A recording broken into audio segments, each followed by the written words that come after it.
তাদেরকেও আমি সবসময় জিজ্ঞাসা করতাম ইলেকশনের ব্যাপারে, রাজনৈতিক পরিস্থিতির ব্যাপারে, আর সামনে কি হতে পারে, নির্বাচনের পরিস্থিতি কি হতে পারে, নির্বাচনের পরে কি হতে পারে, নির্বাচন হবে কি হবে না, এসব ব্যাপারে আমি তাদের সঙ্গে আলাপ করতাম আমার নিজের ধারণা নেওয়ার জন্য যে নির্বাচনটাকে ফেস করার পরিবেশ পরিস্থিতিটা কি হবে, আমাদের দেশের পরিস্থিতির চেয়ে ইন্টারন্যাশনাল পরিস্থিতি এখানে একটা বড় রোল প্লে করছে। যে বিষয়গুলি নিয়ে কথা বলছেন সংসদের বাইরে, সেই বিষয়গুলো নিয়ে কথা বলতে চাই।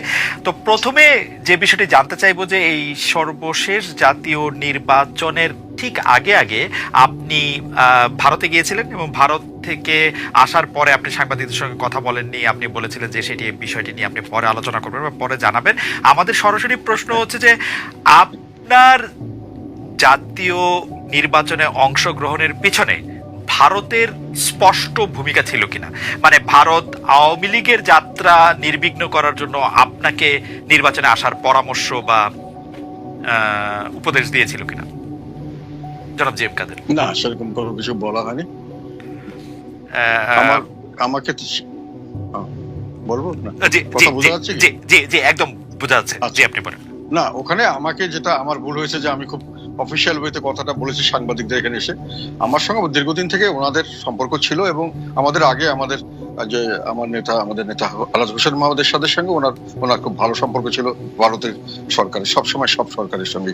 তো আমাদের পার্টিটা যখন একটা সময় আসলো, আমি যখন চেয়ারম্যান হলাম কিছুদিন পর থেকে ওনারা বলছিল যে আপনি আমাদের আমরা চাই যে আপনার সঙ্গে একটা সুসম্পর্ক থাকুক ভবিষ্যতে, আপনাদের মতো রাজনৈতিক দল ভালো করলে আমরা মনে করি যে ভারতের পক্ষে এটা কাজ করবে। তো এইসব ব্যাপারে নির্বাচনের ব্যাপার নয়, অন্য সব ব্যাপারই আলাপ হয়েছিল যে আপনারা রাজনীতি করলে আপনাদেরকে আমরা দেখবো, যাতে করে they wanted to see that আমরা যদি ভালো করতে পারি তাহলে আলটিমেটলি তারা মনে করে যে তাদের স্বার্থ সংরক্ষণ হবে বা তারা তাদের দেশের যেটা কনসার্ন এগুলো আমরা অন্য দলের তুলনামূলক ভাবে ভালো করে দেখতে পারবো।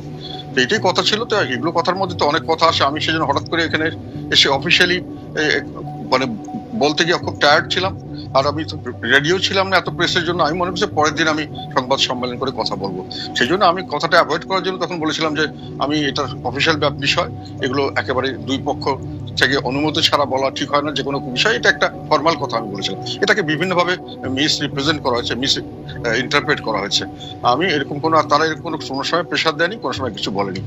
তাদের কাছে আমি যদি জিজ্ঞাসা করি কোনো বিষয়ে, যেমন আমরা অন্যান্য অ্যাম্বিশনের সাথেও আমার কথা হয়েছে, তাদেরকেও আমি সবসময় জিজ্ঞাসা করতাম ইলেকশনের ব্যাপারে, রাজনৈতিক পরিস্থিতির ব্যাপারে, আর সামনে কি হতে পারে, নির্বাচনের পরিস্থিতি কি হতে পারে, নির্বাচনের পরে কি হতে পারে, নির্বাচন হবে কি হবে না, এসব ব্যাপারে আমি তাদের সঙ্গে আলাপ করতাম আমার নিজের ধারণা নেওয়ার জন্য যে নির্বাচনটাকে ফেস করার পরিবেশ পরিস্থিতিটা কি হবে, আমাদের দেশের পরিস্থিতির চেয়ে ইন্টারন্যাশনাল পরিস্থিতি এখানে একটা বড় রোল প্লে করছিল এবার। তো আমি সেটা জানার জন্য চেষ্টা করতাম সবসময়। এটাই ছিল আমার কনসার্ন, যে I wanted to know what is going to happen.